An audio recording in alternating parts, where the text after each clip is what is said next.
Saudações biologistas, sejam bem-vindos a mais uma edição do podcast Biologismo. Hoje a gente alcança a marca do 26º episódio.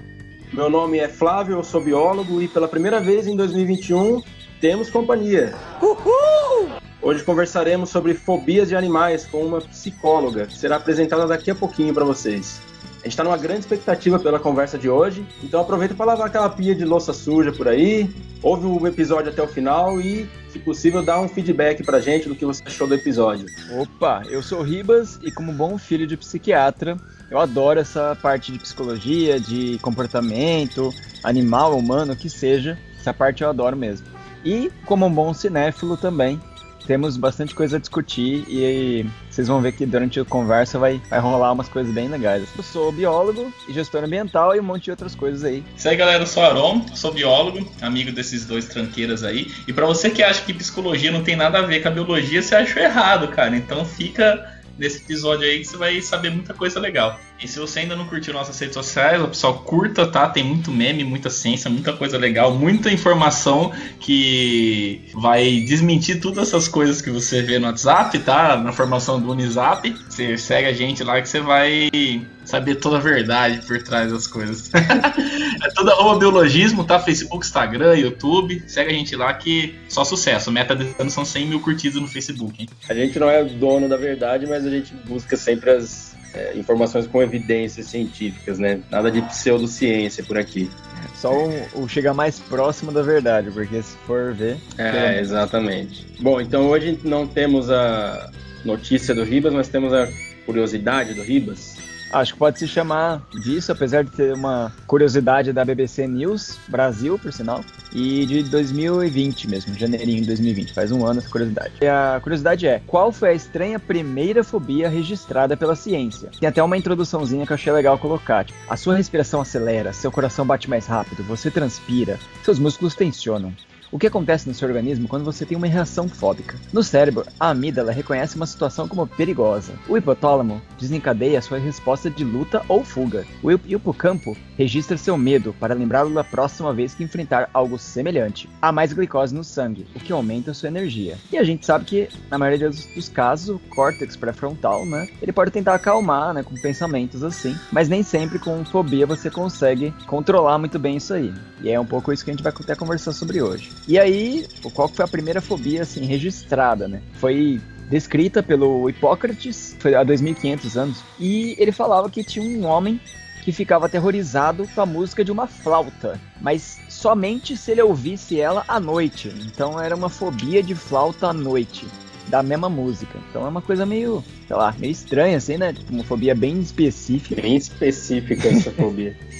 Aí, a questão de nome, né, de fobia, ele comenta um pouco sobre isso, o medo irracional. O Freud, né, que foi psicanalista, ele fez até um estudo de uma análise da fobia de uma criança de 5 anos, que o pequeno Hans, de 4 anos de idade, ele começou a ter medo de cavalos e cargas pesadas quando ele estava numa viagem e a carruagem que estava puxando uma carga e desabou. E aí ele teve medo dessas coisas. Claro, né? Pro Freud ele colocou como um medo inconsciente do seu pai, relacionado a sentimentos sexuais por sua mãe. Mas a gente sabe que, de uma forma mais moderna, a gente quer são outros conflitos internos desses e outros também, né? E legal que, assim, parte evolutiva, né? Nessa curiosidade fala que a questão que alguns medos são meio que inatos do ser humano ou de alguns animais, como, por exemplo, medos de cobras, aranhas. Tem pesquisas que colocam esses animais perto de bebês pequenos e as pupilas dilatam, assim, por causa de medo ou concentração, né? Ele fala de outras fobias bem legais, assim, uns nomes diferentes, tipo a Taijin Kyofujo, que é uma fobia japonesa de envergonhar outras pessoas, que são fobias mais até mais culturais, né? E é isso. Uma que é aversão ou repulsão ao darwinismo ou Charles Darwin, que é a darwinofobia.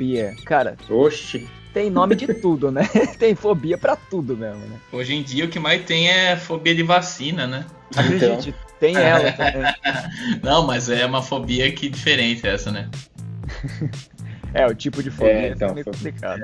Bora lá. Bom, então. legal, Ribas. Você deu uma boa introdução aí, interessante. Inclusive você tocou nos pontos aí que acho que a gente vai realmente mencionar ao longo do episódio.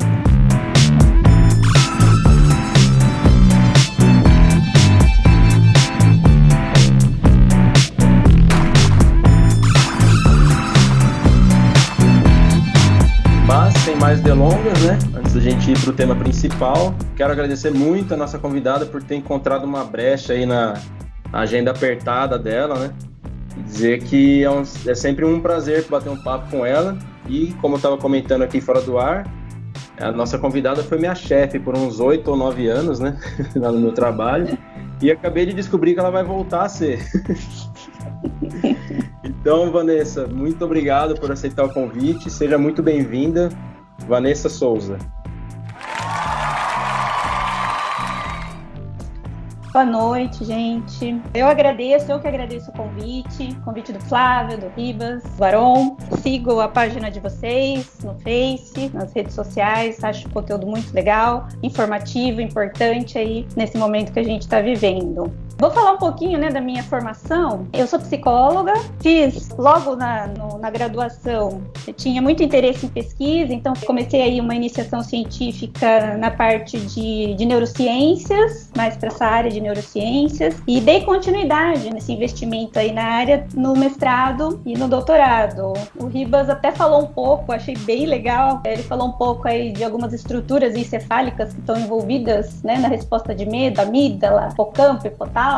Que eu estudei, na verdade, então, no mestrado e no doutorado, foram essas estruturas, né, de maneira geral, e como é que elas funcionam, se articulam entre si nas respostas de medo e ansiedade. Isso em modelos animais, né, gente, em camundongos. Lá na Federal tem um grupo de pesquisa em neurociências que investiga, né, essa área. Pensando aí, né, que é importante entender essas questões relacionadas à ansiedade, às fobias, né, depois eu falo melhor qual a relação entre elas, para entender um pouco quais os prejuízos, né, que as fobias e a própria ansiedade podem trazer para o sujeito no dia a dia, né? Quais as limitações, principalmente, né?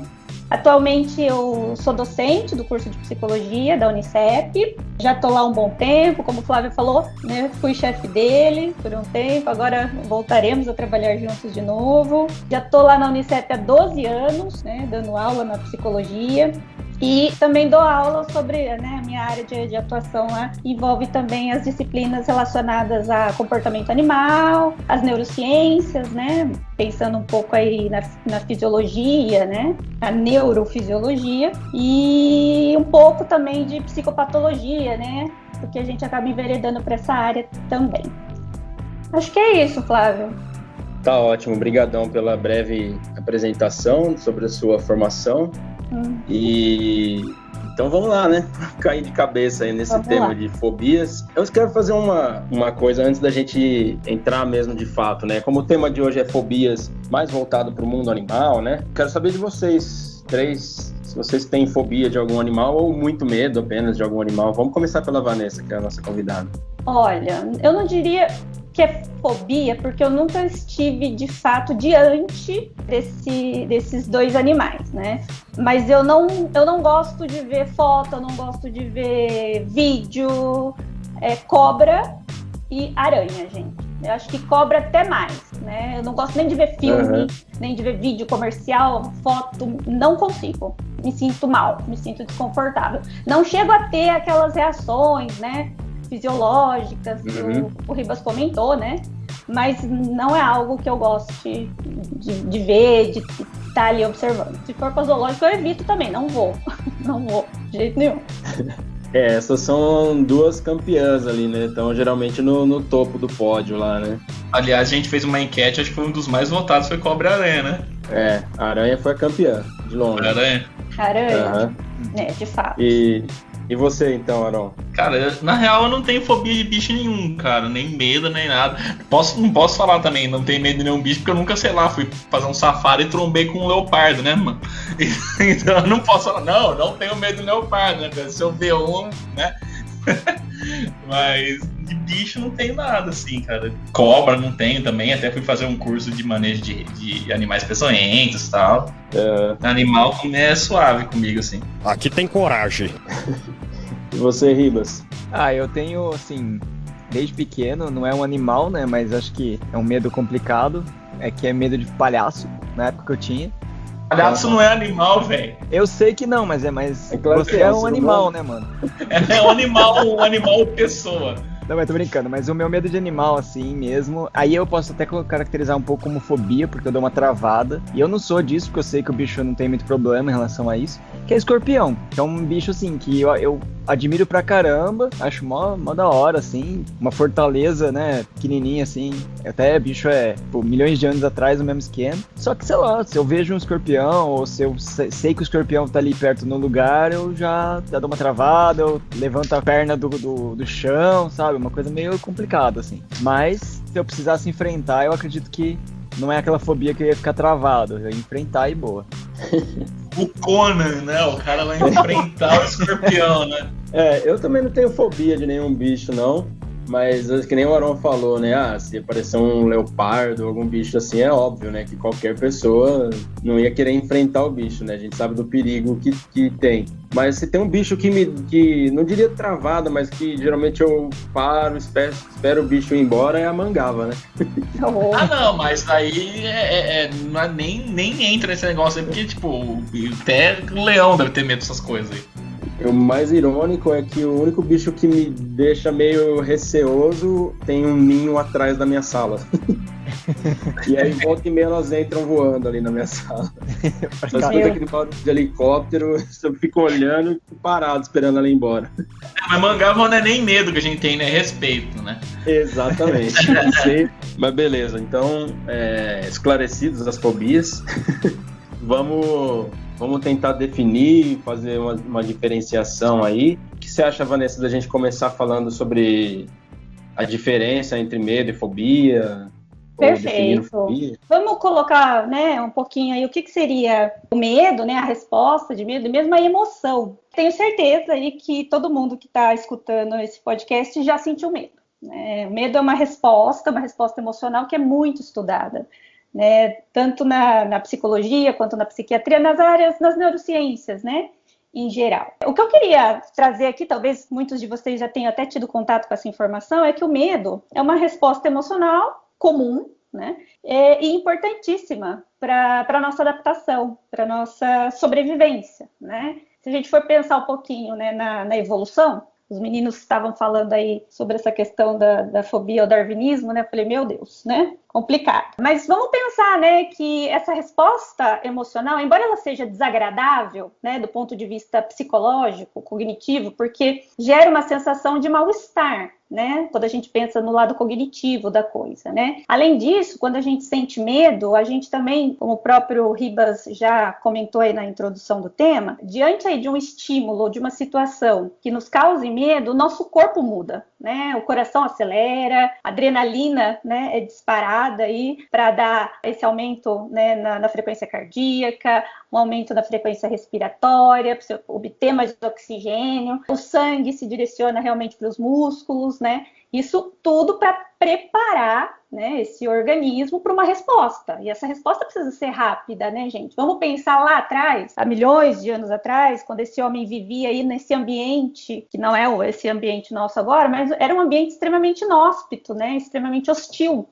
Esse homem precisava, né, diante de algum estímulo que representasse ameaça, que representasse perigo, esse homem precisava exibir uma resposta comportamental muito rápida, né? Uma resposta que o preparasse para fugir, né? Lutar, reagir, né, de maneira geral. Então a gente entende que o medo, né, assim como outras emoções, né, mas aqui a gente está falando especificamente do medo, que o medo é uma resposta emocional fundamental, foi fundamental, né, para nossa sobrevivência lá atrás, nos preservou, na medida em que nos preparava para uma responsividade aí, né, maior, mais rápida, né, diante de predadores, diante da possibilidade da presença de insetos peçonhentos, né?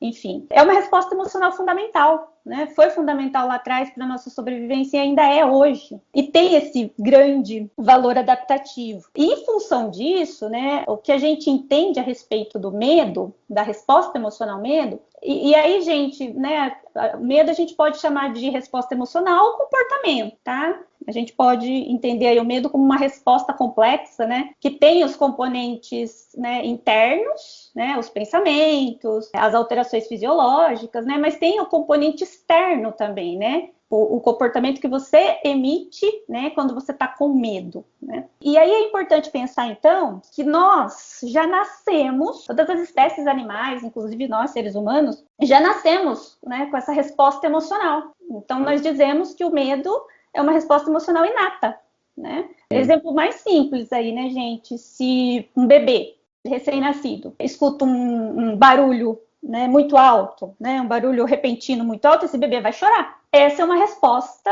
ao barulho, a resposta de sobressalto, é o que a gente chama de resposta de susto. Ninguém ensina para o bebê isso, né, ou para outros animais. Então, entende-se aí, pensando na evolução, né, que algumas respostas, alguns comportamentos, e a resposta de medo é uma delas, foram selecionados pela evolução, no sentido de nos preservar, no sentido de promover respostas rápidas, né, para nós podermos nos preservar. Então, nós nascemos preparados aí para apresentar algumas respostas emocionais, o medo é uma delas, diante de alguns estímulos específicos, né, do ambiente. Se a gente for pensar aí nessa questão evolutiva, o barulho, né, um barulho que vem de repente, do nada, e a gente exibe essa resposta de sobressalto, o escuro, né, vamos pensar no homem lá atrás, a gente não é uma espécie que enxerga muito bem no escuro, então o escuro era um contexto, um ambiente onde ele estava mais exposto a perigos. Então, esse medo do escuro que as crianças têm é algo aí que a gente chama de filogenético, né? É algo que vem aí ao longo de sucessivas gerações e que teve sua função lá atrás, né? Uma função importante, né? A gente falou aí no início, né, das fobias, dos animais, né? Os animais, existe essa questão também da gente ter uma resposta aí aversiva de início a alguns animais, principalmente aqueles que remetem à questão do perigo, né? Animais peçonhentos, né? Insetos, né? De maneira geral, alguns animais como cobras, as aranhas, né? Eu mesma falei que eu não gosto de ver a cobra, a aranha também, porque remete muito a essa questão, né? Da ameaça mesmo, né? A existência, a sobrevivência desse sujeito. Então, foi muito importante lá atrás, e ainda é hoje, que esse homem evitasse contato com esses animais, isso principalmente lá atrás, porque esses animais, né, esses contextos representavam realmente perigo. E o que avisava esse homem que ele tinha que fazer alguma coisa para se preservar diante desses estímulos era justamente essa resposta de medo. Então, gente, medo, né, embora seja uma sensação aí desagradável, é uma resposta fundamental, tá, para todos nós. Todos nós já sentimos medo, e vamos, com certeza, né, sentir medo aí ao longo da vida.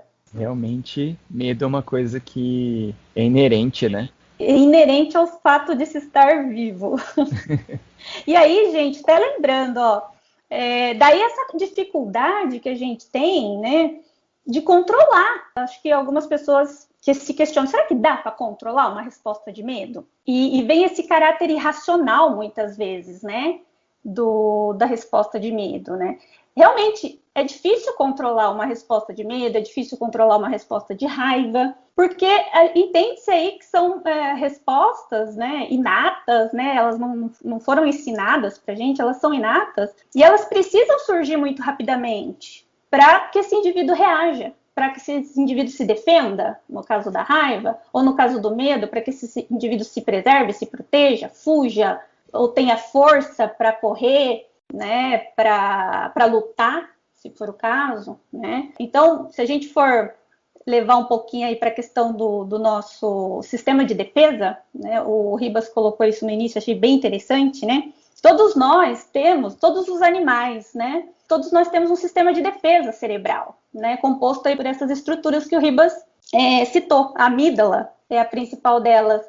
Se a gente for pensar aí na evolução, a amígdala ou as amígdalas encefálicas, porque nós temos duas amígdalas, né, uma em cada hemisfério, elas são muito antigas do ponto de vista evolutivo. O córtex, o Ribas também citou o córtex, né, porque o córtex é aquela estrutura do encéfalo mais racional, né, que analisa a coisa mais racionalmente. O córtex foi a última estrutura, né, a ser acrescentada, a última camada de neurônios a ser acrescentada aí pela evolução. É por isso que a resposta de medo, como as estruturas são mais antigas, ela surge muito mais rápido e ela é irracional, tem esse caráter irracional. Muitas vezes o sinal nem dá tempo de chegar até o córtex para o indivíduo parar, pensar, respirar, Quando a gente sente medo de algo, a gente simplesmente responde, né, gente? A gente simplesmente se comporta. Barulho, né, como eu já disse, uma reação de sobressalto diante de um barulho, né, não é algo que a gente consiga controlar, né? Depois que a gente assustou, que o coração disparou, que talvez tenha dado alguns tremores, dá aquela amolecida nas pernas, né, que eu costumo dizer também. Depois disso, e depois que você analisa ali que não existe ali um perigo real, né, uma ameaça real, aí o seu córtex trabalha no sentido de te rebaixar de novo, né, fazer você retornar aí para o seu equilíbrio. Mas eu queria citar esse caráter mesmo irracional, né, do medo e essa dificuldade realmente de tentar controlar essa emoção. Né? A gente vive, né? É uma emoção que a gente vive. E só depois que a gente vive é que a gente vai ter acesso aí a como foi essa experiência e poder... E aí isso vai mais lá para frente, né? No nosso papo de hoje. Como é que a gente pode, né, lidar com essa resposta, né? Através aí da psicoterapia. Como você falou que é irracional, né? E essas respostas são bem diretas, assim, a gente nem controla os direitos, né? Claro, com o tempo, terapia, talvez dê pra arrumar isso aí. Mas tem uma amiga minha, uma história que a gente tava ali numa fila pra comer um restaurante, alguma coisa, e passou uma borboletinha, assim, perto da gente. Até aí, mó bonitinha, borboleta, pequenininha e tal. Essa menina se jogou no chão e começou a agonizar, assim, em posição fetal, assim, chorando de medo, como se o bicho fosse matá-la, sabe, assim, de uma forma, assim, absurda. E não é pra, assim, não tô falando isso pra fazer graça com ela, não tem nada a ver, mas é porque foi uma sensação que a gente falou, mas o que tá acontecendo? Ela tá tendo um treco, eu não sei o que tá acontecendo. E aí depois, a amiga dela que tava do lado falou, não, peraí, aqui é essa borboleta, tirem ela daqui e tal. A gente pegou, deu, sabe, afastou a borboleta e tal, e a menina meio que voltou ao normal. Mas foi uma coisa muito, assim, dava pra você ver que ela tava aterrorizada de uma forma absurda. E isso é muito irracional. Se ela soubesse que ela sabia que a borboleta não fazia nada. Isso. Bem legal você colocar isso, Ribas, porque a gente já faz o gancho para fobia mesmo, né? O que é a fobia? Eu tenho uma amiga também que tem fobia de borboleta, né? E de fato, né? Ver uma borboleta, né? Ou estar perto ali de uma borboleta é extremamente complicado, né? No caso especificamente aí da fobia, gente, né? A gente entende a fobia como um transtorno de ansiedade, tá? Se vocês forem procurar aí um pouco mais, né? Definições sobre fobias, né? Vocês vão ver lá que as fobias estão incluídas, né, nos transtornos de ansiedade. E aí a gente entende a fobia como justamente essa resposta de medo exagerada, exacerbada, né? Diante de um estímulo que muitas vezes nem representa ameaça, né, uma ameaça real, como no caso do exemplo da borboleta que o Ribas colocou aqui pra gente, né? Na verdade, a gente tem então as fobias surgindo sim, né, gente, a partir, né, dessa resposta de medo que todos nós exibimos. Mas a fobia, ela é normalmente dirigida a alguns contextos específicos, ou situações, né, objetos específicos, né? E ela é marcada justamente, né, por essa resposta, por essa ativação fisiológica muito grande, né, gente? Então, como transtorno de ansiedade, o sujeito ele pode ter uma crise de ansiedade, até uma crise de pânico, tá? Diante do estímulo fóbico, né, daquilo que causa fobia nele, né? Toda a ativação fisiológica, né, a taquicardia, o aumento da respiração, né, a tontura, sudorese, pode ter náusea, né? O sujeito passa muito mal, e se, né, o estímulo fóbico for, né, se essa experiência, na verdade, o contato aí com o estímulo fóbico for muito intenso, esse sujeito, de fato, ele pode ter uma crise de pânico, ele pode desmaiar, ele realmente tem uma reação aí comportamental que a gente chama aí de desproporcional à ameaça, né, que aquele contexto ou com aquele animal, né, representaria, né? Então, de fato, o que o Ribas contou aqui para a gente é assim que acontece mesmo, né? Daí surgem algumas limitações, né, para o sujeito que vive a fobia, porque, de fato, você pode estar numa fila, né, e aparecer uma borboleta e aquilo ali, né, te desestrutura realmente, né?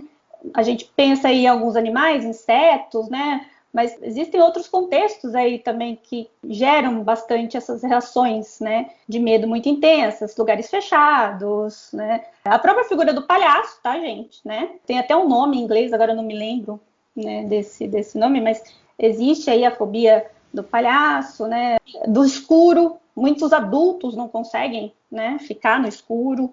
Então, isso vai trazendo algumas limitações na vida do sujeito, né? Essa é a grande questão. As pessoas deixam de fazer coisas com medo aí de entrar em contato com a situação ou com o estímulo fóbico, tá? E, gente, essa questão da fobia, né? Dessa resposta exagerada, exacerbada de medo e de ansiedade, ela não surge, né, só quando o sujeito vê ou está em contato com o estímulo fóbico, né? Muitas pessoas só de pensar, ver uma foto, talvez, ou só de lembrar, de pensar, ter uma imagem, formar uma imagem mental ali, né, do estímulo fóbico, isso já pode gerar uma crise de ansiedade na pessoa, tá? Então, essas respostas emocionais aí, elas podem ser desencadeadas aí pela presença do estímulo, né, ou pela lembrança. O hipocampo é aquela estrutura lá do sistema nervoso central relacionada à consolidação de memórias. Importantíssimo pra gente também, né? Lá atrás a gente precisou evitar contato com alguns estímulos e aprender a evitar contato com alguns estímulos. Ou seja, a gente precisou ter contato com o estímulo,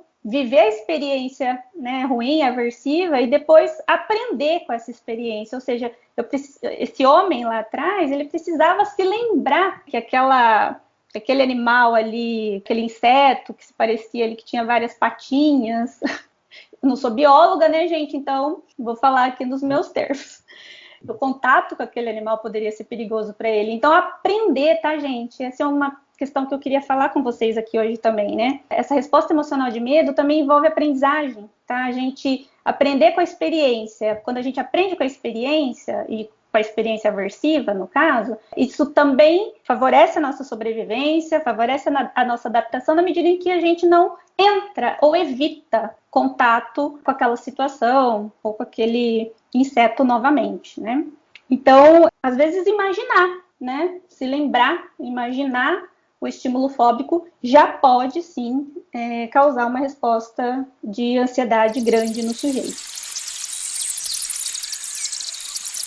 E é interessante essa questão, né, da pessoa, dessa reação exacerbada, extrema, né, porque a pessoa, como você disse, pode ter alguns prejuízos ou, às vezes, até passar por algum constrangimento público, né, e é uma coisa que na hora é o de menos, né? Ela não está preocupada com aquilo, né? Não está preocupada com a reputação dela, digamos, né? Exatamente. Ela está preocupada em se livrar daquele perigo que para ela, na cabeça dela, é um perigo, né? Mesmo que seja uma borboleta. E nessa enquete, vamos dizer assim, que a gente fez na página, a borboleta foi uma das principais ali, na questão de quantas pessoas tinham medo, assim, né? Ficou atrás somente de aranhas e algum outro animal que eu não tô lembrado agora, mas estava tipo em terceiro lugar, assim, empatada com cobra e tal. E é interessante a gente conversar sobre isso porque para a maioria das pessoas a borboleta é um animal bonito, né? Que transmite uma paz, que poliniza as flores, que está sempre em contato com as flores ali e tal. Mas para outras pessoas, mesmo que você explique, né? Mostre que ela não tem nenhum perigo, que ela não tem uma estrutura que pode te machucar. Aquela história de que a borboleta pode deixar a gente cego, né? Uma lenda antiga que a gente inclusive comentou num outro episódio sobre mitos e lendas da biologia, né? Mesmo você explicando que não existe esse perigo da pessoa ficar cega e tal, não adianta nada para a pessoa, né? Isso. Mesmo sendo um animal para a maioria das pessoas bonitinha, a pessoa tem essa reação de perigo de vida, né? Isso, e é realmente isso, gente. A gente não dá para confrontar, né? Quando a gente pensa aí no manejo um pouco, né, das fobias, é muito pouco produtivo, né? Você confrontar ali a pessoa com racionalidade nesse momento, né? Porque, de fato, ela está tendo uma resposta que é irracional, né? Uma resposta filogenética aí que acompanha o homem há muito tempo, né? Então, de fato, né? Como você falou, Flávio, ela não vai estar preocupada em passar vergonha, né? Ou algum tipo de constrangimento, porque o que ela está vivendo naquele momento, né? É a ameaça, a sensação de ameaça à vida. Né? E nesse momento, a evolução nos permitiu isso. Quando a gente tem essa percepção de ameaça à vida, a gente faz qualquer coisa para se preservar.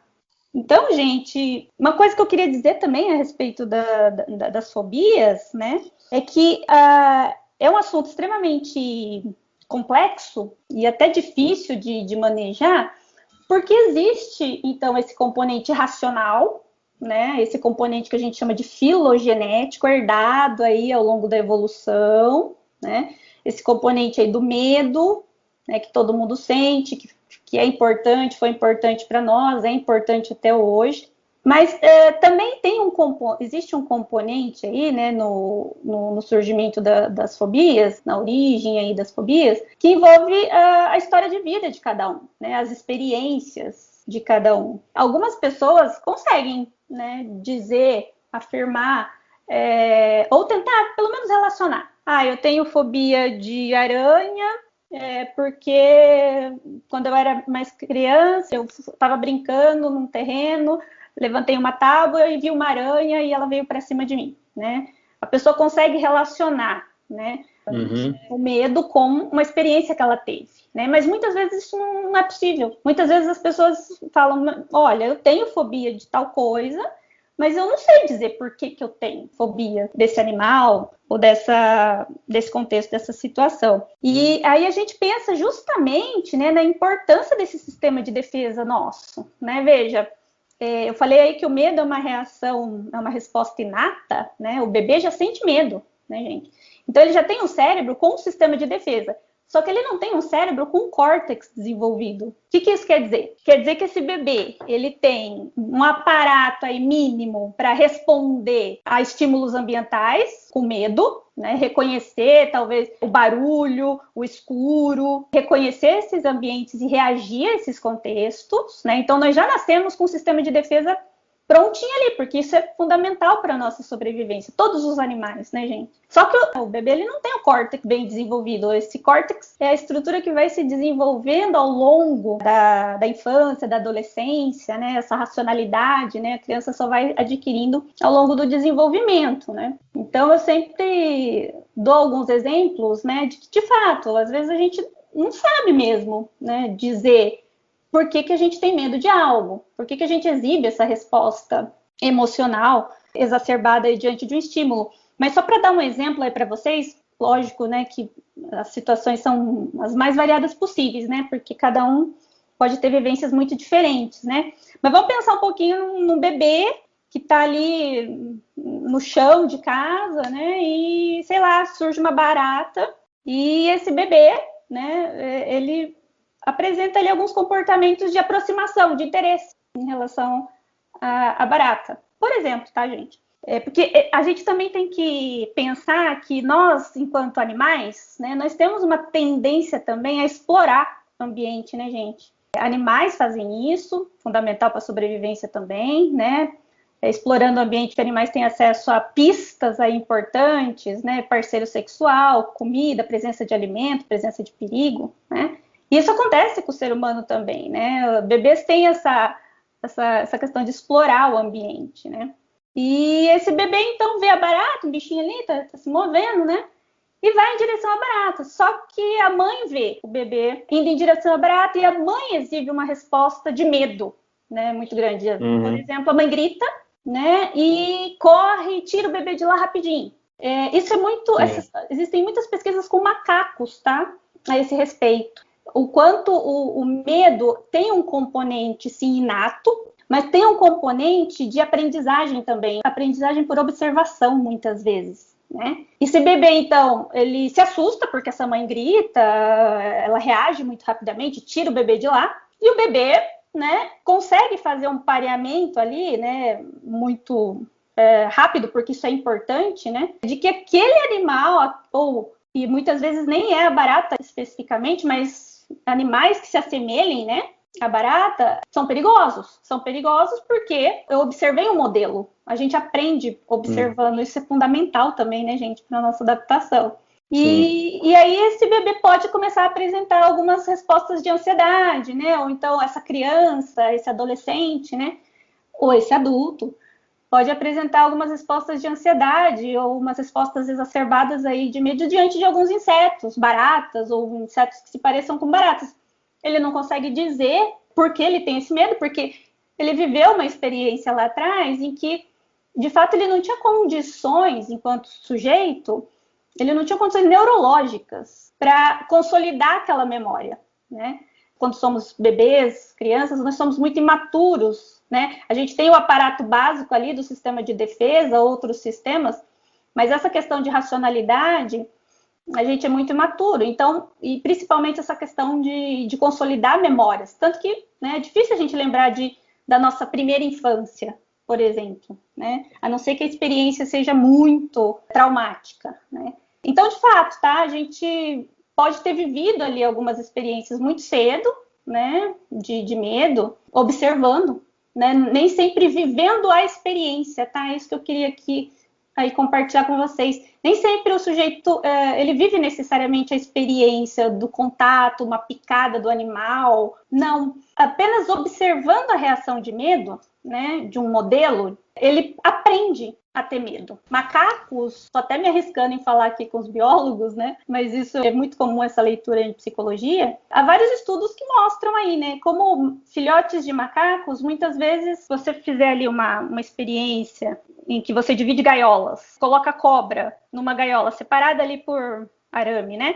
A cobra de um lado da gaiola e o filhote de macaco do outro lado, o filhote de macaco, ele tende, né, com cuidadinho, a querer se aproximar ali do estímulo. Mas se o macaco observa um outro macaco adulto, né, exibindo resposta de medo diante da cobra, diante da visão da cobra, esse macaco jovem, esse macaco filhote aprende a evitar o estímulo, aprende a evitar o contato com aquilo, porque ele entende que pode ser perigoso. Então, o que eu queria dizer também é que o medo tem esse componente inato, né? Mas a gente aprende a ter medo também. É muito, muito interessante o que você falou em relação à parte das mães, do pai, né? Mostrar um certo comportamento que o bebê ou a criança, né, pode observar e herdar esse medo ou herdar esse comportamento, né?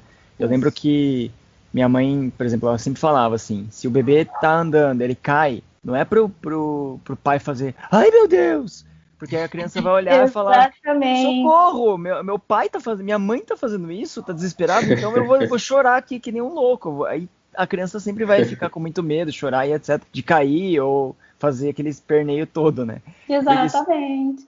Então é muito legal, assim, saber que também tem essa resposta, né, evolutiva também de poder observar. Eu achei bem legal, bem interessante. Aliás, a aprendizagem por observação, do ponto de vista evolutivo, ela é muito importante, porque a gente aprende muito mais rápido observando, né? E aí a gente não precisa necessariamente entrar em contato ali, né, com a situação de perigo, né? Isso nos preserva ainda mais. Então, pensando na evolução, isso foi fundamental para a gente, para todos os animais, né, em geral. E legal que você falou também da questão da observação e tal, que não necessariamente a pessoa precisa estar envolvida ali, né, na fobia, né? Foi um dos casos que contaram pra gente lá nos comentários, né, da publicação, foi justamente isso, né? Um rapaz disse que tinha fobia de aranha porque ele viu o irmão dele mexendo com uma aranha, sendo picado por uma aranha, alguma coisa assim. E aí ele ficou com fobia. Acho que o irmão também tem, mas ele foi por observar, ver a cena que era perigosa e tal, não passou por uma picada nem nada do tipo, mas gerou esse medo, essa fobia nele que ele tem até hoje, depois de velho, assim. Isso, é bem isso mesmo, né? Essa aprendizagem por observação mesmo, né? Principalmente de modelos, né? Pais, né? Adultos ali que são modelos, né? Pra gente, né? Porque muitas vezes as pessoas relacionam a fobia a uma vivência, a experiência, né? Traumática em si, mas nem sempre, né? A observação também é fundamental aí para a aquisição desse tipo de resposta, para o desenvolvimento, né, desse tipo de resposta. Sim.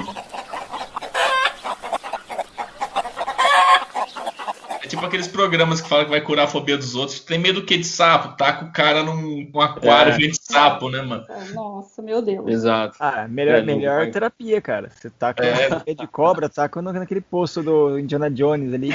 Um amigo meu conhecido, agora não lembro, que tinha medo de galinha, o pai trancou, tipo, a pessoa no galinheiro, tipo, deixou 2 horas preso no galinheiro, tá ligado? Meu Deus! Cara, você sabia que a letrorofobia é medo de galinha? Não, e aprenderam mesmo, mano. O caboclo lá no galinheiro largou, agora você vai perder o medo do bicho, né? Não, mas é complicado, né, gente? É que nem tipo de tratamento de choque, né? A pessoa tem medo de nadar, você joga ela na piscina, né? Então, não ajuda é muito de fato. eficiente. Não ajuda, mas é aquele negócio, né? Tipo, você vai ter que sobreviver, né? O instinto lá do cachorrinho sem nada, né? No cachorrinho você tenta, né? Tipo assim, eu falo, eu não sei nadar, né? Mas se você me tacar na piscina, eu acho que eu sobrevivo, né? Se tem uma coisa que a gente tá aqui é pra sobreviver, né, gente? Então, olha o marmanjo barbado lá, morrendo ali, mas pra cima da água, eu acho que eu fico boia, né? Faz uma Será que forcinha, não né? não é bem legal esse tipo de, assim, não pra todo mundo tal, mas se você fizer uma coisa mais controlada, Isso. ou aos poucos tal, esse enfrentamento do medo é bem positivo, né? Sim, até pensando nessa coisa, então, a gente acho que ficou claro aí o quanto, né, essas situações fóbicas podem trazer limitações, no mínimo, né, gente? Limitações para os sujeitos, né, para as pessoas que têm essas fobias, né? Vamos parar para pensar, né, alguns animais, lagartixa, né? Lagartixa não faz nada, né? Assim, come inseto, né? Mas Lagartixa é o melhor inquilino que a gente pode ter na nossa casa. Olha lá, né?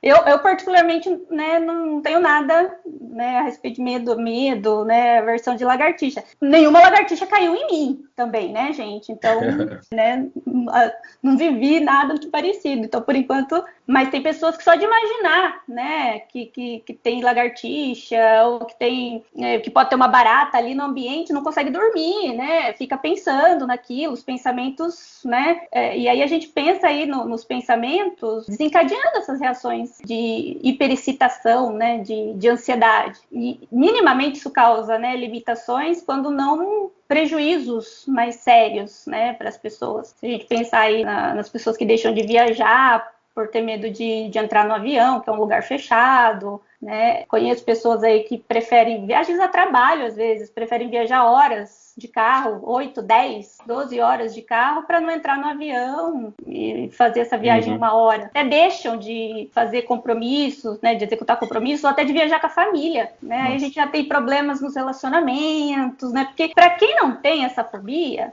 né, é como a gente comentou aqui, né? Para quem não tem a fobia de borboleta. Nossa, mas borboleta, né? Eu acho borboleta muito bonito também, né? Um bicho tão bonito. Acho até que traz boa sorte, né? Mas para quem não tem, eu costumo dizer, gente, que empatia tem limite, né?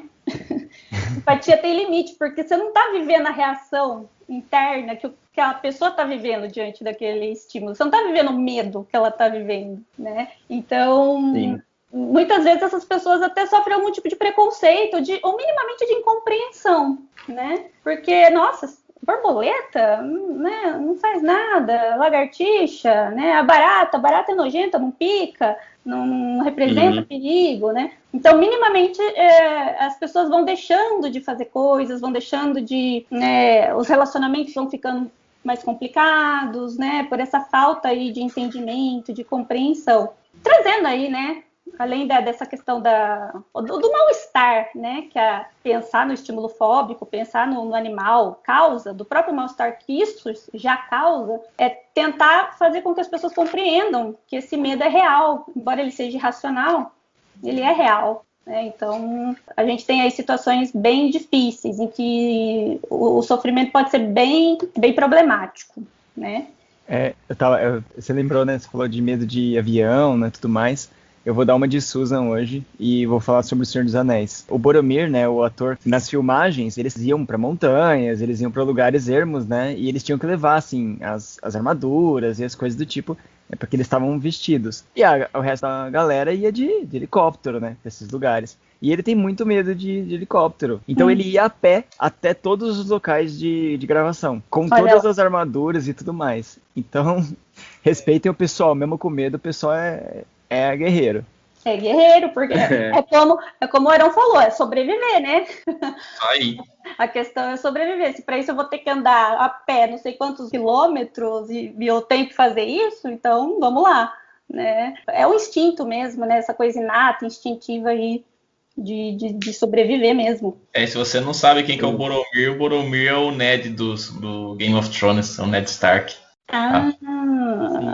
Mas voltando à questão do prejuízo, a Vanessa comentou sobre a pessoa preferir viajar várias horas de carro porque tem medo de avião e outro tipo de coisa, né? Dentre os comentários que a gente recebeu, teve um, mas assim, claro que tem vários outros casos, né? Mas a moça estava dizendo que ela tem fobia de louva-a-Deus, né? E um louva-a-Deus voou no vidro do carro dela, ela não percebeu que ele estava do lado de fora e avançou um sinal vermelho, quase bateu o carro e tal. Aquela loucura, né? Então é uma coisa que, de fato, na hora a pessoa se coloca em perigo real, né? Porque o louva-a-Deus não ia fazer nada de mal para ela, mas como é a fobia dela, ela se coloca em perigo real. E outros casos que a pessoa pode colocar outras pessoas, como esse caso também, ela pode ter colocado outras pessoas em perigo, né? Mas vou só contar um outro caso aqui que eu conheço ali da faculdade, de um rapaz que estudava lá, que ele tinha fobia de aranha e estava num sítio, apoiado numa enxada, assim, conversando e tal. E o pai dele jogou um mato seco nele e falou, ó, aranha aí.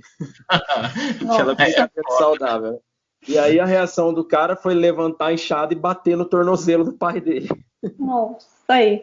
Foi instintivo, assim, né? Não foi, vou machucar meu pai. Não, foi uma coisa de instinto, assim.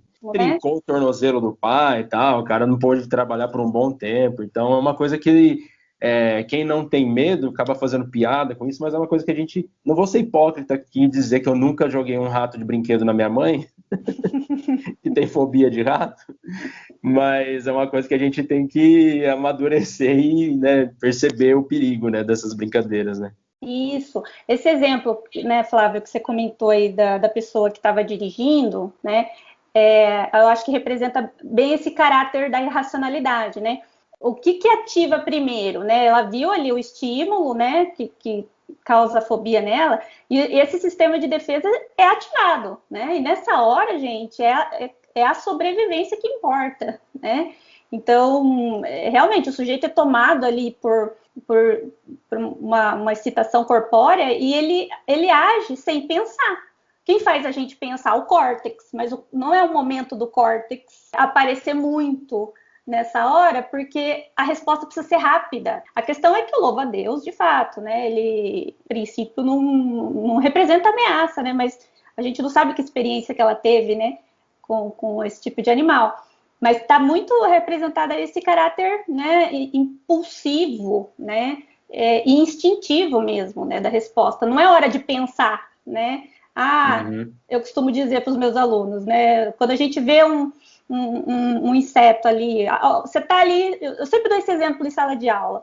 Você vai ali para um porão escuro, todo empoeirado, tem umas teias de aranha, assim, você vai procurar algo, né?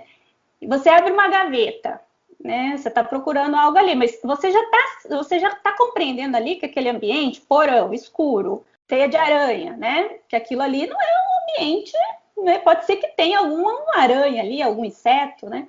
Você abre uma gaveta e você vê algo que se pareça, gente, né, com uma aranha, algo preto ali, o sujeito não vai, eu costumo dizer assim, ele não vai parar, olhar, o que será isso? Será que é uma aranha ou será que é simplesmente um objeto? Não existe isso, a pessoa já correu, né, ela já tá lá, né, porque, de fato, né, nesse momento, pensando em evolução, a gente precisa responder rápido, né, e nessas respostas, de fato, a gente se coloca, né, em perigo mesmo, né? Está dirigindo, complicado mesmo, né? Porque avança sinal, você pode bater num carro.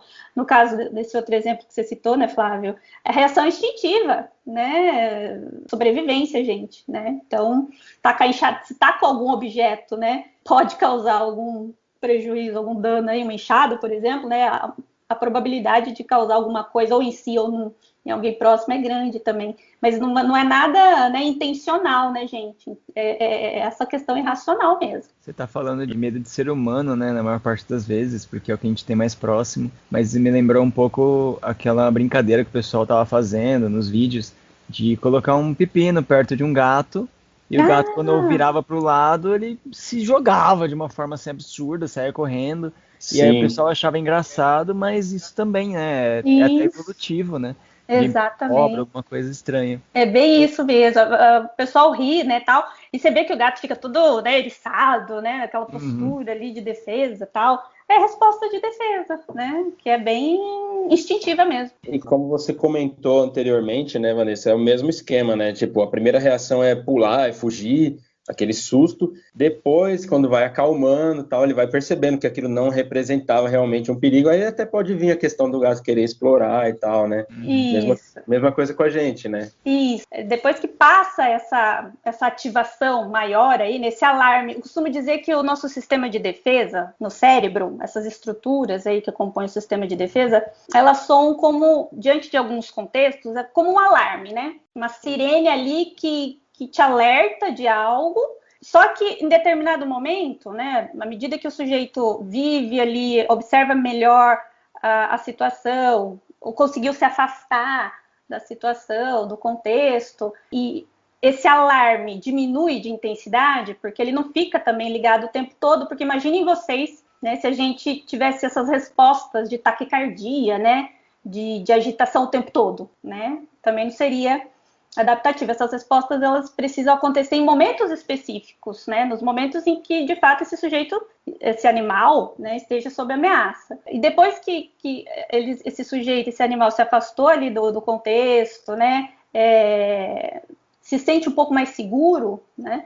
E aí ele tem, e principalmente, né, toda essa excitação fisiológica, né? Quando essa excitação fisiológica diminui, aí sim, aí córtex começa, né, a ser ativado, e aí esse sujeito consegue ali, né, se acalmar, respirar um pouquinho melhor e tentar entender ali que agora ele está mais afastado, talvez seja mais seguro, talvez não fosse uma aranha ou fosse uma aranha, enfim, né, dá aquela baixada na adrenalina, né? A gente diz que é aquela baixada na adrenalina, que é o momento ali que a gente consegue pensar melhor, né, raciocinar mesmo sobre o que aconteceu.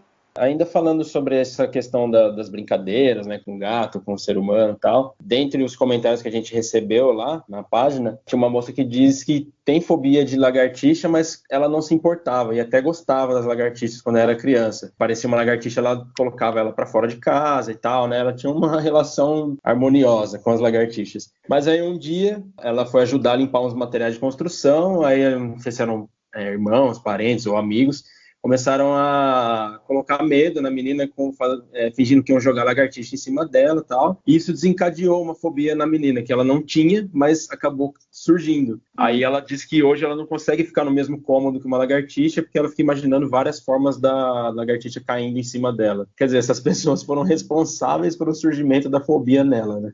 Pois é, exatamente. Eu costumo dizer também, né, nós somos seres sociais. Alguns animais, quando nascem, têm condições aí mínimas de sobreviver, né? O ser humano, ele é um ser muito vulnerável quando nasce, né? Vamos pensar, se você deixar um bebê sem alimentos, sem estar aquecido, se você abandonar um bebê, ele morre, né? Sim, então, sem dúvida. Esse contato, né, social também foi muito importante para nós lá atrás, né, essa vivência em grupo, né, foi muito importante lá atrás e ainda é hoje para nós, né. A gente vive aí, acho que hoje mais do que, né, tudo, tempos aí de pandemia, a gente entende, né, a importância do contato, né, social. E como o contato social é importantíssimo para a gente também, né, em função de algumas experiências aí, né, na infância, na adolescência, né, brincadeiras, isso acontece mesmo, né, a gente tem essa tendência aí a valorizar muito as trocas sociais, os contatos sociais, a gente busca isso, né, criança, adolescente, adulto, então quando de alguma forma, né, esse grupo em que você está inserido ali, né, te coloca, te fala, ou, né, sei lá, ameaça a vivência de uma experiência aversiva, isso também fica enquanto aprendizagem, também fica enquanto um medo aprendido aí. Como você comentou, ela não tinha medo de lagartixa, mas as pessoas falando, vou jogar lagartixa, olha a lagartixa, aprende-se aí, né, uma experiência, pera lá, né, não vai ser uma experiência agradável. A forma como está sendo passada a mensagem para mim por esse grupo é que a experiência não vai ser agradável. Então, imediatamente, esse sistema de defesa também essa aprendizagem muito baseada em memória, aí já te prepara, ó, né? Melhor não viver essa experiência, porque o grupo está falando que não vai ser agradável, que pode ser perigosa, né? Vamos pensar lá atrás de novo, né, gente? Sempre falo isso, é repetitivo, mas... É porque é importante a gente pensar dessa forma, né? Viver em grupo ali foi o que, de fato, foi um dos principais fatores que contribuíram para a nossa sobrevivência, né? Então, para a gente, essas experiências que envolvem trocas sociais, essas aprendizagens aí, que que envolvem trocas sociais, também são muito importantes. A gente tende, né, a levar muito a sério isso. A gente se importa, né? Eu costumo dizer, a gente se importa com o que o outro pensa da gente, a gente se importa em magoar alguém às vezes, né?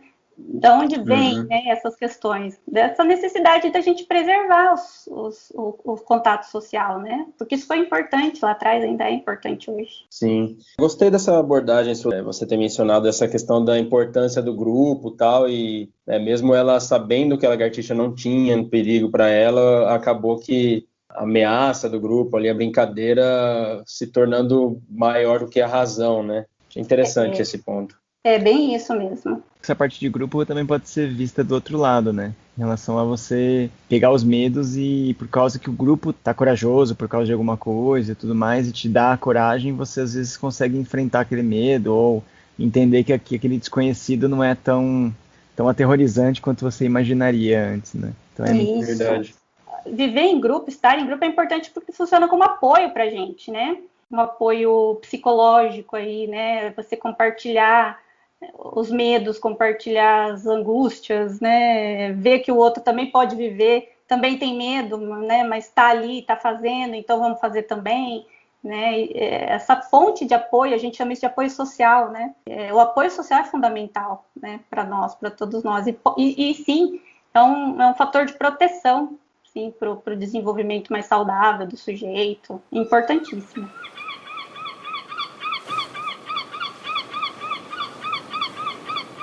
Quando eu era pequeno, assim, uns 5 anos de idade mais ou menos, a gente foi num parque de diversão e eu sempre tive muito medo de altura. Acho que era 7 anos, desculpa. Muito medo de altura, assim, sabe? De cair, de poder ficar perto de um precipício, alguma coisa assim. Eu sempre ficava com muito medo. Mesmo se fosse uma coisa não muito alta, né? Aí minha mãe adora essa coisa de parque de diversão e tal. Ela foi num barco viking. Ela falou, vamos. E eu falei, meu Deus, não quero ir, né? Tá louco? Aí ela me convenceu aí uma vez.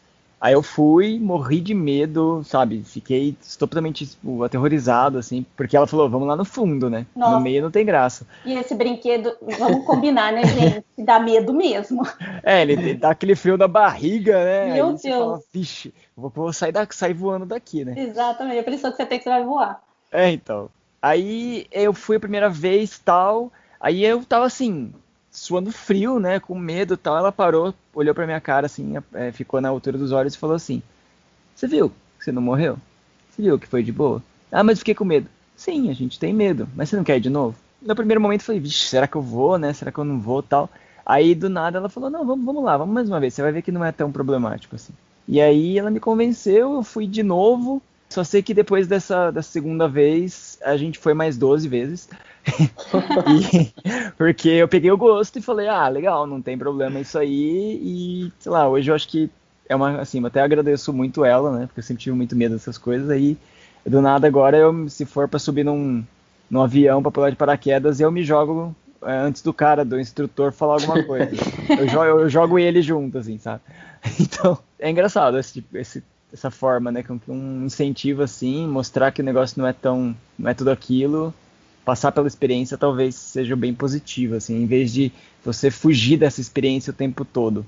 Isso, bem legal você colocar, Ribas, isso, porque a sua mãe utilizou de uma técnica terapêutica para lidar com as fobias, né? A gente tem aí, né, pensando na psicologia, basicamente 2 técnicas, né? Gente, né, só para deixar claro, né, manejo de fobia, né, extremamente difícil, não é um manejo fácil, né, porque existe uma série de questões, né, a gente até comentou, como é que você vai, uma pessoa que tem medo de galinha, né, como é que você vai trancar ela num galinheiro, né, seria ético você fazer a pessoa passar medo, né, correr o risco de ter uma crise de pânico, né, então, isso tudo Coitado das galinhas.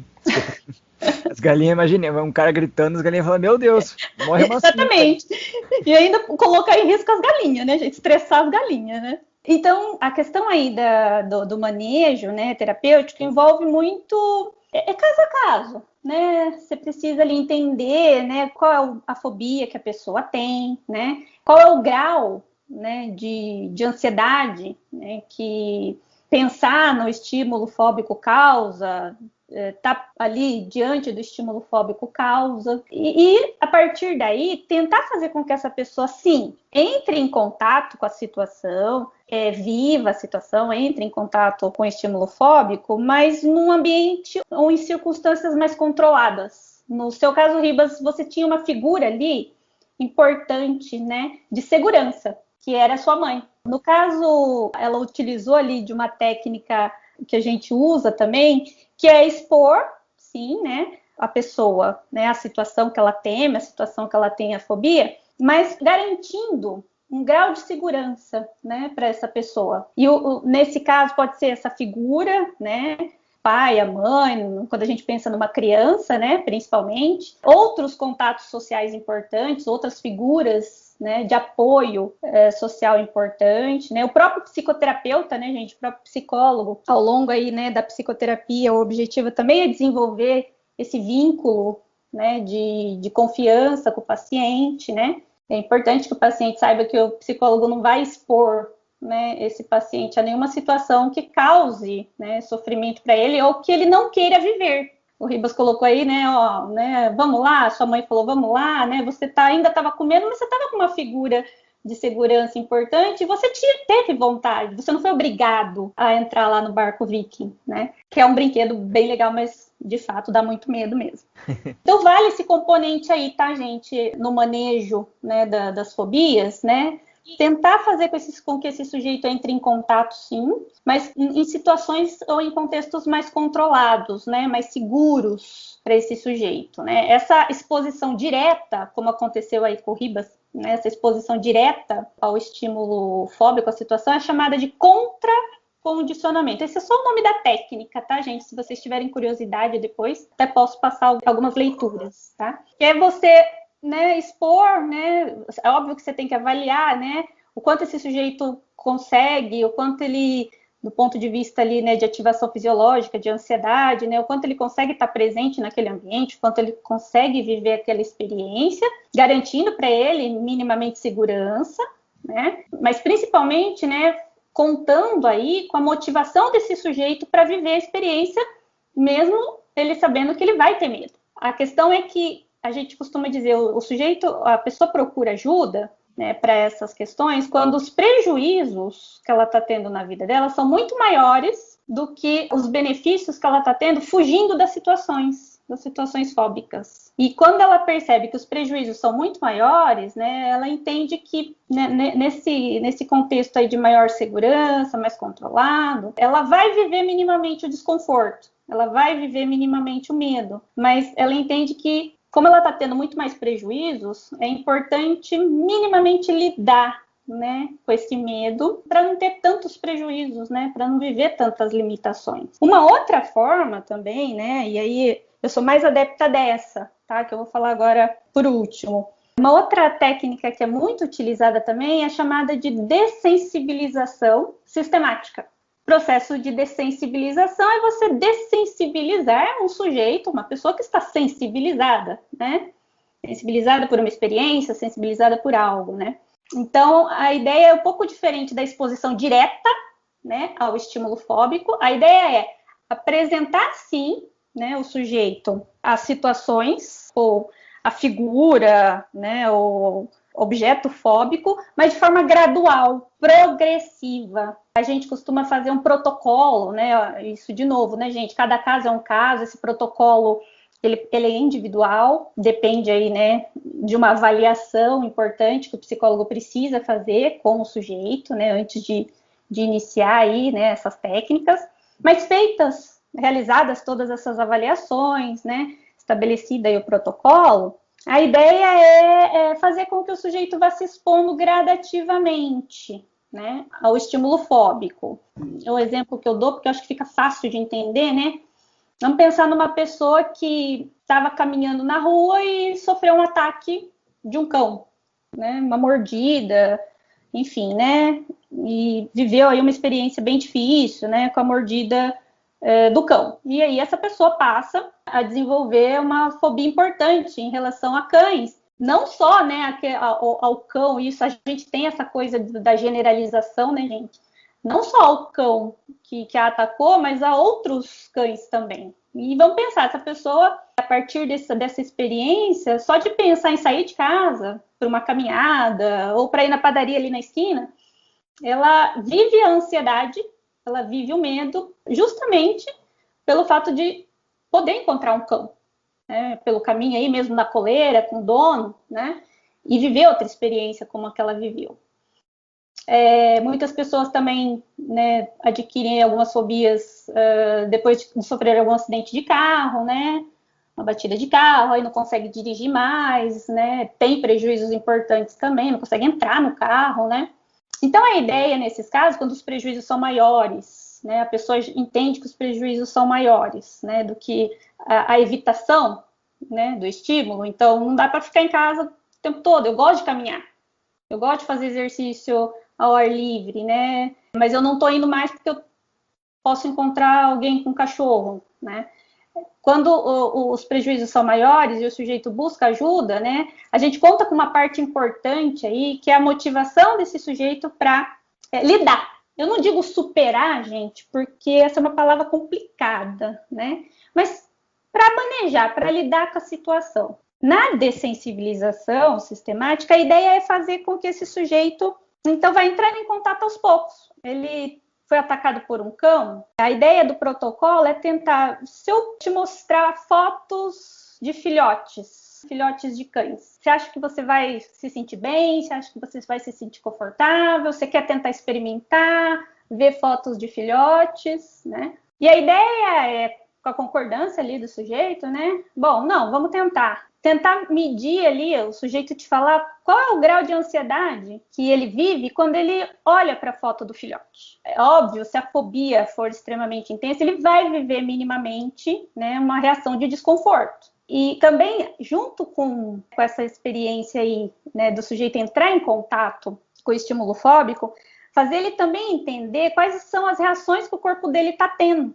né, diante daquele estímulo. O coração disparou muito, né? Estou começando a suar, eu estou tremendo, né? O que está acontecendo no meu corpo?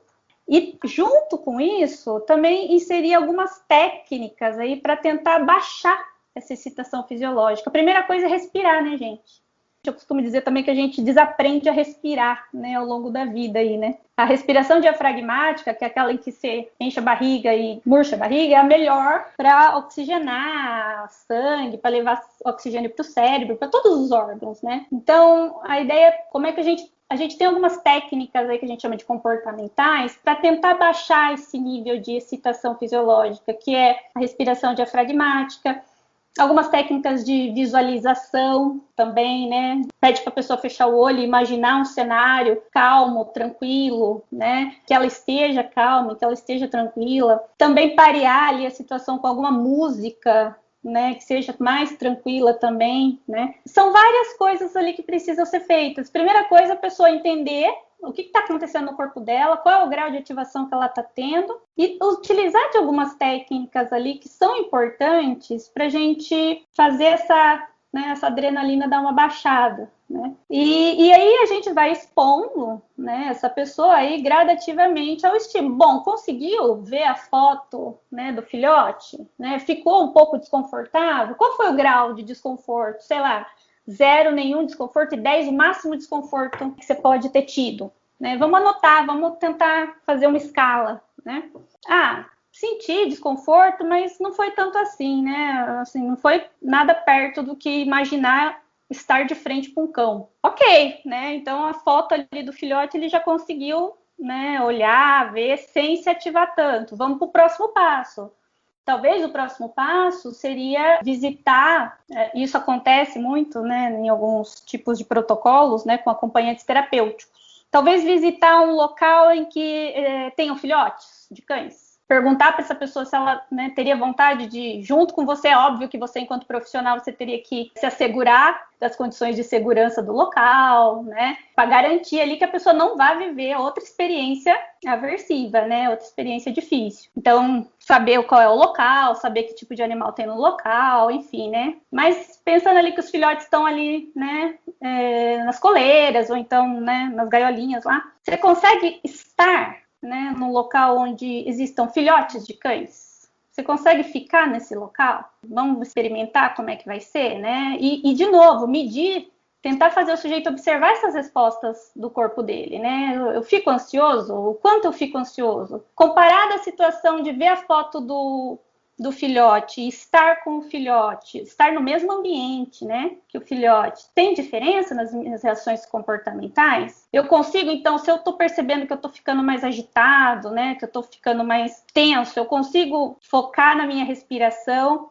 para tentar diminuir, né, essa excitação fisiológica? Se mesmo o sujeito sentindo um desconforto, né, ele consegue ficar no local, no mesmo local onde existam filhotes, qual seria o próximo passo? Talvez o próximo passo seria, você consegue tocar no filhote, né? Segurar aqui, chegar pertinho dele, passar a mão nele, você consegue chegar mais pertinho dele, você consegue viver essa experiência? Fica a questão aí, né, gente? A ideia da psicoterapia ou dos protocolos terapêuticos, né, não é extinguir, né, o medo ou a fobia, né, eliminar totalmente a fobia, porque a gente precisa entender que a fobia ela tem esse componente do medo que é adaptativo, né?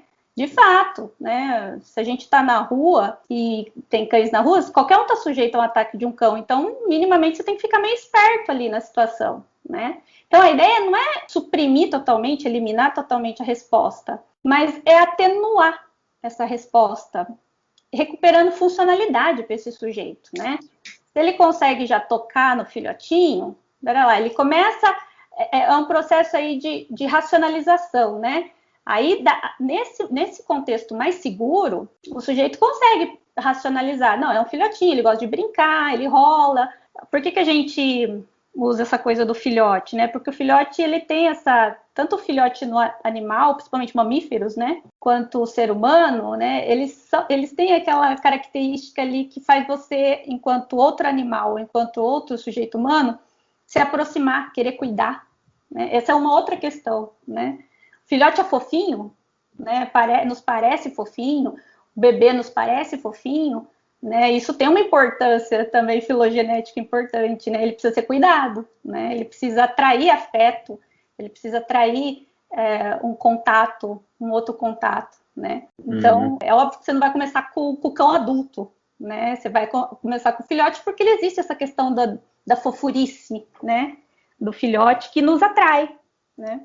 Isso também, filogenético. E a ideia é, a partir do momento que o sujeito vai evoluindo, né? Bom, conseguiu tocar no filhote, ficou, né, um tempo ali no mesmo ambiente, né? Vamos passar ali para outros cães diferentes daquele que ele sofreu ataque, né? Cães mais dóceis, né? Cães adultos, mas cães mais dóceis. Consegue estar no mesmo ambiente que cães mais dóceis, sem necessariamente precisar tocar, tá junto. Vocês entendem aí que a gente vai numa escalada, né, de exposição, né? E olha, né, de fato, né, extinguir esse medo, extinguir totalmente, né, essa fobia, não seria considerado nem adaptativo, tá? A ideia seria, pera lá, o sujeito está tendo tantos prejuízos, tantas limitações que estão trazendo para ele sofrimento, a ideia é tentar fazer ele aprender a manejar um pouco a situação, né? Ok, eu entendo, eu sofri um ataque de um cão, foi extremamente difícil, cães podem sim atacar, você também não vai, né, gente? A gente não vai querer fazer com que o sujeito acredite que nenhum cão pode nos atacar, né? Sim, cães podem atacar, sim. Se a gente não tem familiaridade com o cão, talvez não seja o ideal se aproximar. Enfim, tem um cuidado. Mas fazer com que o sujeito lide com esse medo, né?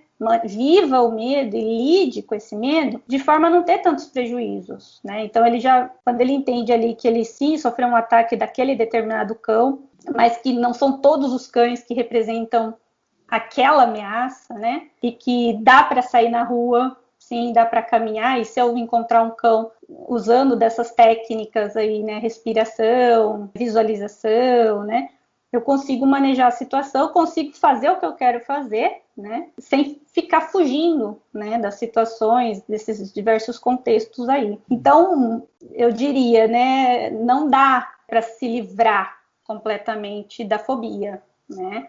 A ideia é fazer com que o sujeito tenha menos prejuízos, né, com em relação a esse medo. Mas o medo, gente, o medo tá lá, né? A gente não consegue extinguir medo. Eu prefiro essa técnica, né, da dessensibilização sistemática do que a exposição direta. A exposição direta funciona, mas você precisa estar com o ambiente bem controlado, né? Garantindo ali segurança para esse sujeito, para expor ele diretamente ali, né, ao estímulo. Sim. Uma coisa que eu sempre falo, né, com a minha mãe principalmente, que a pessoa tem que buscar tratamento para que ela saiba lidar com a situação, né? Ela não precisa necessariamente, como a gente via em programas do Discovery Channel, que a pessoa tinha fobia de aranha, no fim do programa ela estava com uma aranha na mão, né? Então não precisa chegar nesse extremo, né? Se chegar, tudo bem, mas não precisa. Mas acho que assim, o ideal é que ela busque um tratamento para que ela consiga lidar com a situação, por exemplo, no caso da moça do louva-a-Deus. Ela tem medo do louva-a-Deus, ela não vai perder o medo do louva-a-Deus, mas que ela pelo menos conseguisse encostar o carro e, né, descer pela porta do passageiro tal, e pedir para alguém retirar o louva-a-Deus dali, por exemplo, né? Isso, perfeito, né? Tentar lidar com a situação de forma menos, né, impulsiva, né? A ideia é justamente essa, né, Flávio? Medo a gente tem, medo a gente vai ter, né? Alguns direcionados, outros nem tanto, né? A questão é lidar com essas emoções, né? Manejar aí, entrar em contato. E aí, gente, é difícil, né? Porque você vai precisar entrar em contato com essas emoções. O medo não é uma emoção que a gente gosta de entrar em contato, né? Enquanto profissional, né, a gente conta principalmente com essa motivação do sujeito. Porque sem a motivação do sujeito fica difícil também, né? Fazer com que ele viva a experiência, uma experiência ali que ele não gosta, que ele não quer, que é desconfortável para ele, né? Às vezes a gente acha que medo é só... Você vê nos outros, né, a pessoa só sai correndo, grita, não tem ação. Mas às vezes também a reação do medo pode ser sobre uma coisa mais agressiva, ou até mesmo de aversão. Daquela coisa de poder ter até preconceito, né? A gente diz que medo pode ser também uma questão de preconceito. Um dos exemplos que a gente até discute aqui de vez em quando, eu até conversou um pouco, mas pode até entrar bastante nessa ideia, é a pessoa que tem uma aversão muito grande a gato, né? Especialmente porque é uma coisa meio social, assim, falar que gato não gosta de dono, que gato isso, gato aquilo, que cachorro que vale a pena.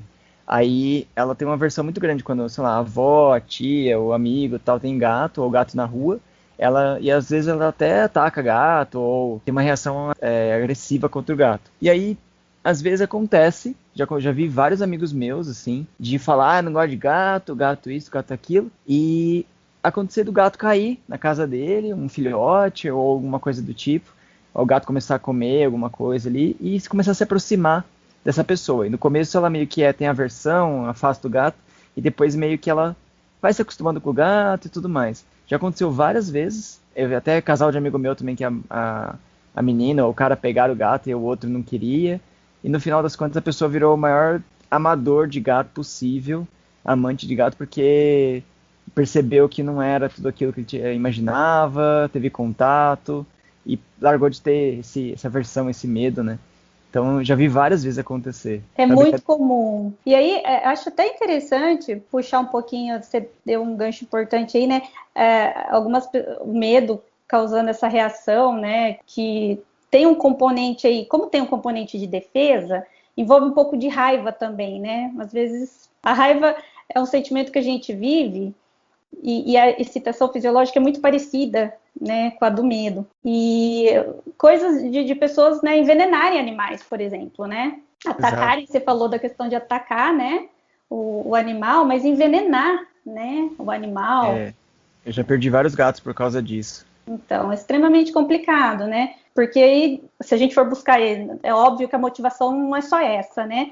Mas pode haver um componente, sim, aí, né? A raiva é algo irracional também que a gente vive, né? A agressividade aí é algo também muito irracional, né? Então, de certa forma, até ajuda a explicar um pouco essas ações aí, né? Mas quando você, né, vê um filhotinho ali, você não gosta de gato, nunca teve vontade de ter gato, tal, como você comentou, né, Ribas? E vem o filhotinho ali, a questão é a exposição, né?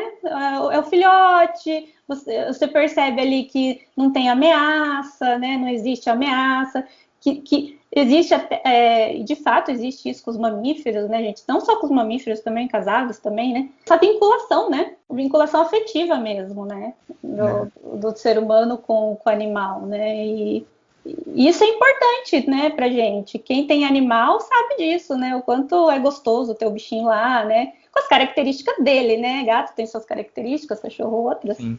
Né? Mas é uma vinculação que é importante para ambos, né? Enquanto espécie.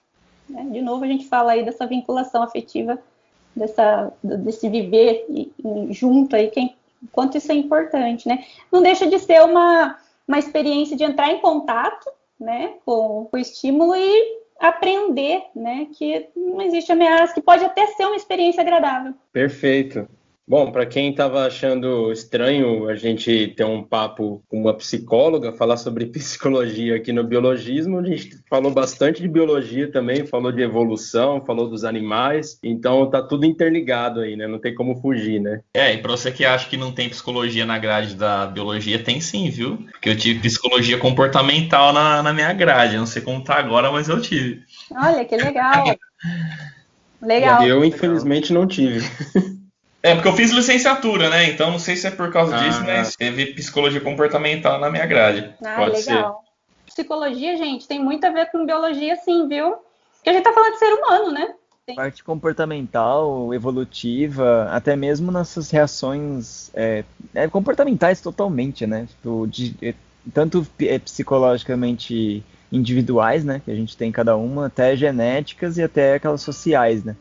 Que são estudadas também, que você só se comporta daquela forma quando você está num grupo. Quando você não está num grupo, você se comporta de outra forma. Então é bem louco isso. É bem legal.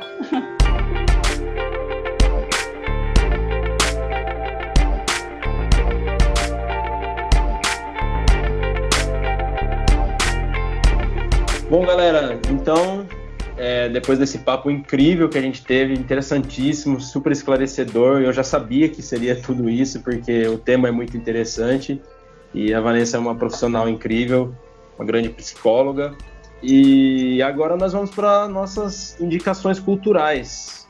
O Ribas falou que é meio polêmica dele, então vamos começar por ele, vai. Não vou dizer que seja polêmica, mas assim, tem tudo a ver com o tema, e meio que eu gosto de ser estudioso em cima disso. Eu sou cinéfilo, mas eu adoro filme de terror. Então, pra mim, assim, eu sempre indico. Falo, galera, vê filme de terror, sei lá o quê. Já assisti um monte mesmo. E uma das coisas que eu percebi é que essa questão, até que a Vanessa comentou, da dessensibilização, né? Quanto mais você assiste, você vê, você tem contato com uma coisa, parece que aquilo não é que você não sente medo, ou você não...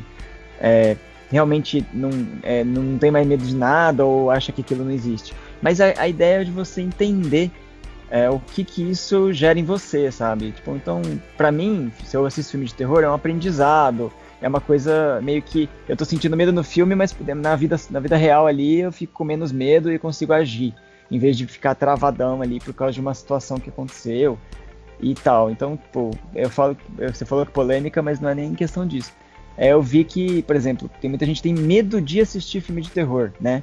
E por causa disso sente um medo extremo e não assiste. Mas se você pegar pra assistir um pouquinho, ou assistir uns filmes mais tranquilos e ir, assim, brincadeira, tipo, falando com drogas mais pesadas, né?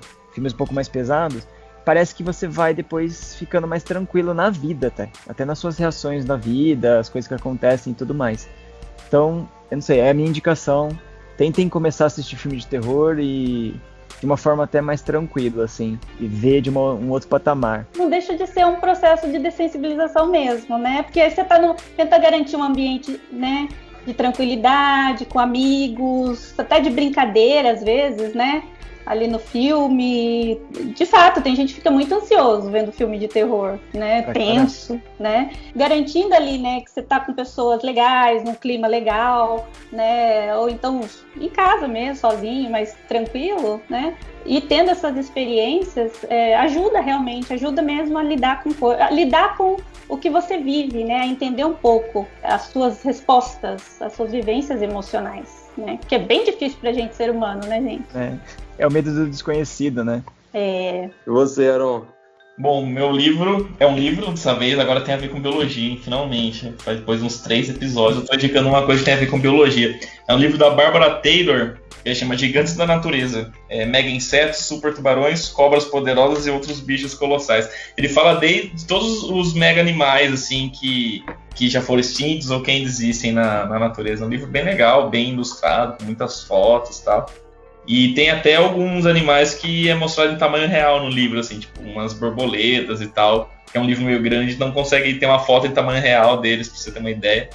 É um livro bem da hora, assim, bem didático para quem quer conhecer um pouco mais a megafauna que a gente tem. Show de bola. Vanessa, vocês conseguiram pensar em alguma coisa? Olha, então, especificamente em relação a fobias, não me vem à cabeça nada neste momento. Posso até deixar aí depois, posso dar uma pensada e até falar com você depois, Flávio, te dar aí os nomes. Mas tem filmes, né, que eu já assisti, gostei muito, com temas aí que envolvem comportamento, né, respostas emocionais, essa questão da gente tentar... Eu falei, né, durante o episódio aí que empatia tem limite, né? Tentar minimamente, né, compreender qual que é a vivência daquela pessoa que está em sofrimento, né? Então, um filme que eu acho bem legal, né, é o Tok Tok. É Tok Tok? Eu acho que é Tok Tok mesmo. Tok Tok. O filme Tok Tok, né, que fala muito dessa questão do transtorno obsessivo compulsivo, que é ainda, pensando aí em alguns temas da psicologia, né, é um tema que ainda é muito pouco explorado, e as pessoas que têm esse tipo de transtorno são muito mal compreendidas, né, também. Por que precisa, né, ficar se engajando naqueles rituais, né, a gente chama de obsessões e compulsões, né? Por isso o transtorno obsessivo compulsivo. Me lembrei agora de um outro filme também muito legal. Esse filme já é antigo, tá, gente? Fala de toque também, mas é muito legal. Com Jack Nicholson. Melhor Impossível. É um filme antigo, tá? Eu nem sei se está disponível aí nas plataformas de streaming. Mas se vocês puderem assistir também, fica bem claro, né? O Jack Nicholson faz o papel aí de uma pessoa que tem toque, o quanto ele, né, tem dificuldade nos relacionamentos, o quanto essa vivência traz prejuízos, e o quanto as pessoas têm dificuldade para entender o que ele vive, para entender a experiência, por que ele faz aquelas coisas que ele faz, né? É bem legal também, muito legal. Esse filme eu já assisti umas 3 vezes, e cada vez que eu assisto, eu presto atenção num detalhe ali e falo, nossa, muito legal. Esse filme é sensacional. Assista, é muito bom mesmo.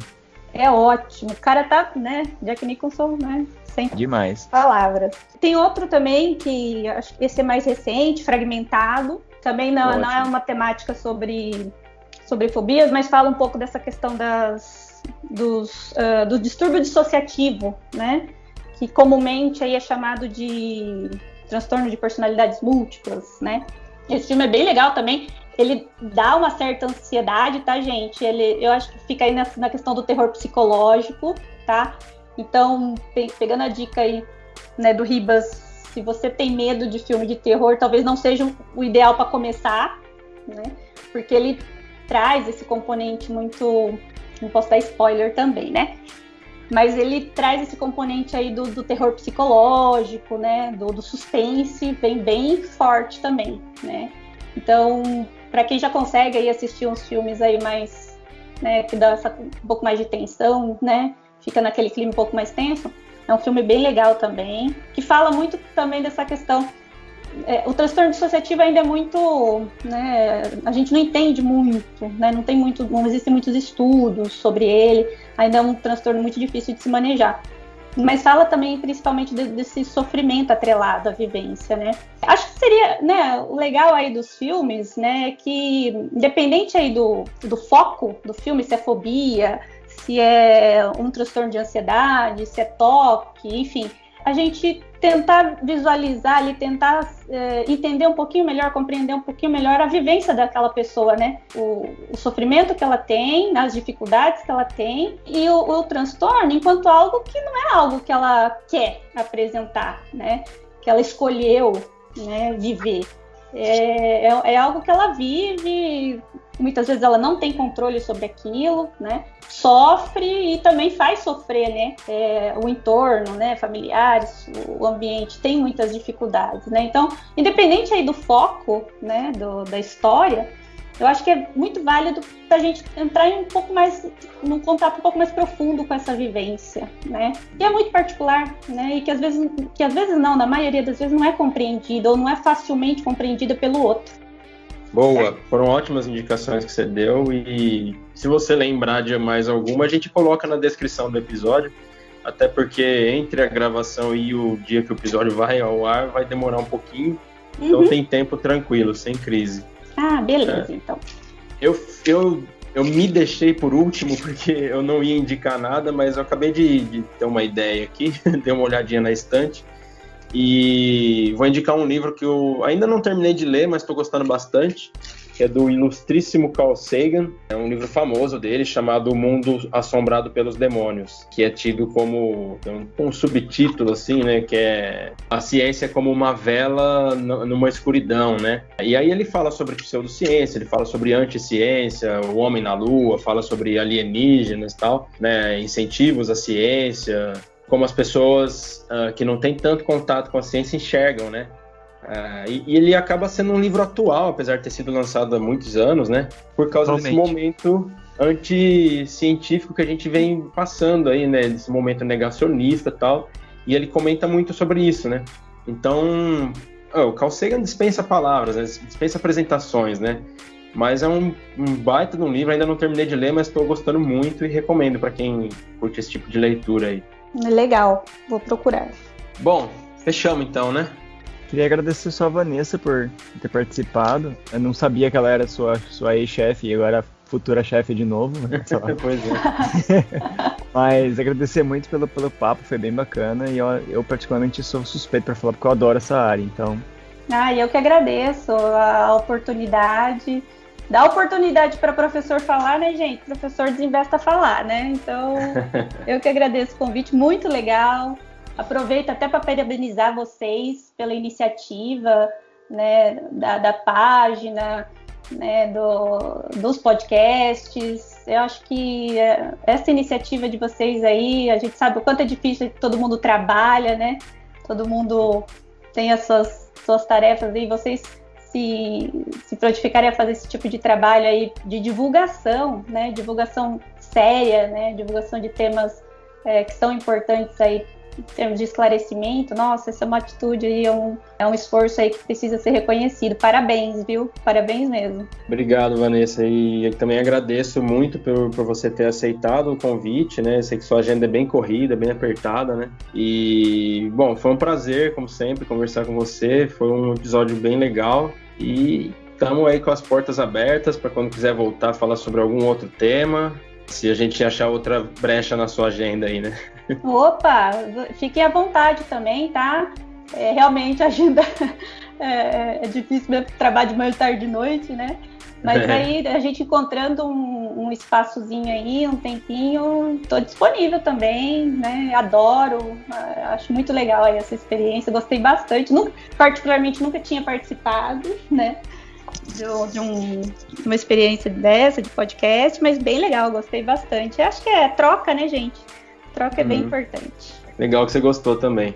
E então, para você que sobreviveu até aqui, nosso muito obrigado. Obrigado por fortalecer nosso trabalho. A gente sempre pede um feedback para você deixar um comentário aí no YouTube, se estiver ouvindo pelo YouTube, ou mandar uma mensagem no Instagram, no Facebook. Nos conte o que você está achando, se está legal desse jeito, se vocês preferem de outra maneira. Críticas, elogios, sempre nos ajudam a melhorar o trabalho. E os episódios saem a cada 2 quartas-feiras às 10 da manhã, em todas ou quase todas as plataformas, nas principais pelo menos. E é isso, né? Ficamos por aqui. Isso aí. Beleza? Até mais, galera. Boa noite, gente. Até. Boa noite, bebam água, gente.